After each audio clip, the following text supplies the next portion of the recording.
সুপ্রিয় শিক্ষার্থীবৃন্দ, আসসালামু আলাইকুম রহমতুল্লাহি ওয়া বারাকাতুহু। আশা করি তোমরা সকলে ভালো আছো। আলহামদুলিল্লাহ, আমিও ভালো আছি। তো এতদিন তোমাদের সঙ্গে আলোচনা করেছিলাম ইলমে সরফ নিয়ে। বেশ সেখানে অনেকগুলো আলোচনা ছিল। তো তোমরা যারা প্রথম থেকে ক্লাসগুলো দেখতে পাওনি, তারা চ্যানেলের ভিতরে ঢুকে প্লে লিস্টটাও দেখে নিবে। ওখানে সবগুলো ক্লাস রয়েছে। তো আজকে থেকে শুরু করছি ইলমে নাহইয়ের অধ্যায়। তো আমরা সর্বপ্রথম ইলমুন নাহু এর পরিচয়টা জেনে নিব। তো ইলমুন নাহুটা হলো, এখানে অনেক কঠিন ভাষায় দেওয়া আছে, তো আমি একটু সহজভাবে বোঝানোর চেষ্টা করছি। যে নিয়মকানুন জানার দ্বারা মোরাব ও মবনি হওয়ার দিক থেকে ইসম ফেল ও হরফের শেষ অক্ষরে ইরাব তথা জবজ্জের পেশ, এখানে আরবিতে লেখা আছে নসব, রফা, জ্বর, অর্থাৎ জবজ্জের পেশ এর পরিবর্তন এবং বিভিন্ন শব্দের সাথে পরস্পরের সংযোজন করে বাক্য গঠন করার পদ্ধতি সম্পর্কে জানা যায়। এখানে একটু জটিলভাবে বোঝানো হয়েছে, আমি একটু সহজ করার চেষ্টা করছি। এই যে মুরাব ও মুবনি, এই দুইটা শব্দ কিন্তু একটা এর দুইটা শব্দকে নিয়ে কিন্তু বৃহৎ একটা আলোচনা আছে, সেটা আমি পরবর্তী একটা ক্লাসে শুধুমাত্র মুরাব এবং মুবনি নিয়ে করবো ইনশাল্লাহ। আর এখন আমি সহজভাবে একটা বোঝানোর চেষ্টা করছি যে শব্দের শেষ অক্ষরে যে আমেলের কারণে শব্দের শেষ অক্ষরে জবজ্জের পেশ তথা হরকতের পরিবর্তন হয়, সেটা হচ্ছে মুরাব, এবং যে আমেলের কারণে পরিবর্তন হয় না তথা শব্দের শেষ অক্ষরে যে হরকতের পরিবর্তন হয় না যে আমেলের কারণে, সেই শব্দকে বলা হবে মুবনি। তো এটাই হলো এর সংক্ষিপ্ত পরিচয়। এবং এখানে যে একটা কথা বলছে যে বিভিন্ন শব্দের সাথে পরস্পরের সংযোজন তথা একটা শব্দের সাথে আরেকটি শব্দের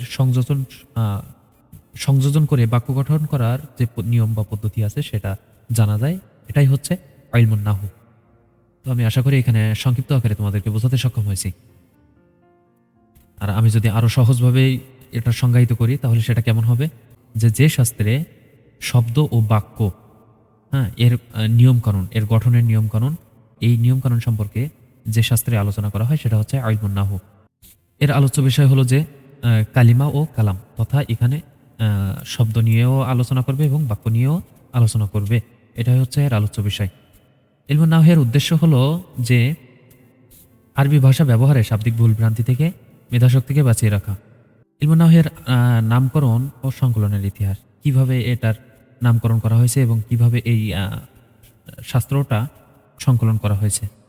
বর্ণিত আছে যে একদা এক ব্যক্তিকে ইন্নাল্লাহা বারিউম মিনাল মুশরিকিনা ওয়া রাসূলুহু, এই যে আয়াতটা, এই আয়াতে রসুলুহু এর এই যে রসুলুহু এই শব্দের এই যে লাম বর্ণে এখানে তাকে জের দিয়ে পড়তে শুনছে, হ্যাঁ, যার অর্থ হয়ে যাবে যে নিশ্চয় আল্লাহ তাআলা মুশরিকদের প্রতি ও তার রাসূলের প্রতি অসন্তুষ্ট। হ্যাঁ, এই অর্থটি আয়াতটির বাস্তব উদ্দেশ্যের বিপরীত এবং এটা কুফরি কালাম। কিন্তু যদি রসুলুহু তথা লাম বর্ণে পেশ দিয়ে পড়া হয়, তাহলে নিশ্চয় আল্লাহ তাআলা ও তার রাসূল সাল্লাল্লাহু আলাইহি সাল্লাম মুশরিকদের থেকে মুক্ত, এমন অর্থটা এখানে আসবে। তারপর কি বলছে যে প্রথমোক্ত পঠন শুনে আবুল আসওয়াদ আদ-দুয়াইলি রাদিয়াল্লাহু তাআলা মনঃক্ষুণ্ণ হয়ে হযরত আলী রাদিয়াল্লাহু তাআলা এর দরবারে গিয়ে এই ঘটনাটা বর্ণনা করছে এবং সেখানে বলছে যে মানুষ নিয়মকানুন না জানার কারণে এমন কুফরি কালাম করছে। তখন ওই আসওয়াদ দুয়াইলি রাদিয়াল্লাহু তাআলা তখন এই যে আ এগুলো সব এই যে কাহিনী, এটা আলী রাদিয়াল্লাহু তাআলা খুব মনোযোগ সহকারে শুনছে। তখন আদ-দুয়াইলি, এই যে আসওয়াদ আদ-দুয়াইলি রাদিয়াল্লাহু তাআলা আনহু আলী রাদিয়াল্লাহু তাআলাকে একটা প্রস্তাব দেন। সেই প্রস্তাবটা ছিল যে আপনি আমাকে অনুমতি দেন, আমি এমন একটা বিধিবিধান তৈরি করব যেটার মাধ্যমে মানুষ এই আরবি ভাষাটা শুদ্ধভাবে বলতে ও লিখতে পারবে। তখন আলী রাদিয়াল্লাহু তাআলা আনহু বলছে উকসুদ নাহওয়াহু, তথা অনুরূপ মনোনিবেশ করো। তখন এক্ষেত্রে আলী রাদিয়াল্লাহু তাআলা আনহু আবার কিছু দিক নির্দেশনাও প্রদান করেন। তখন এই যে আসওয়াদ আদ-দুয়াইলি রাদিয়াল্লাহু তাআলা আনহু ওই কথা মতো কাজ করে যান এবং সর্বশেষ যখন এটা আলী রাদিয়াল্লাহু তাআলা আনহুকে দেখান, তখন আলী রাদিয়াল্লাহু তাআলা আনহু বলে যে তুমি যে পদ্ধতি গ্রহণ করেছো তা কতই না সুন্দর।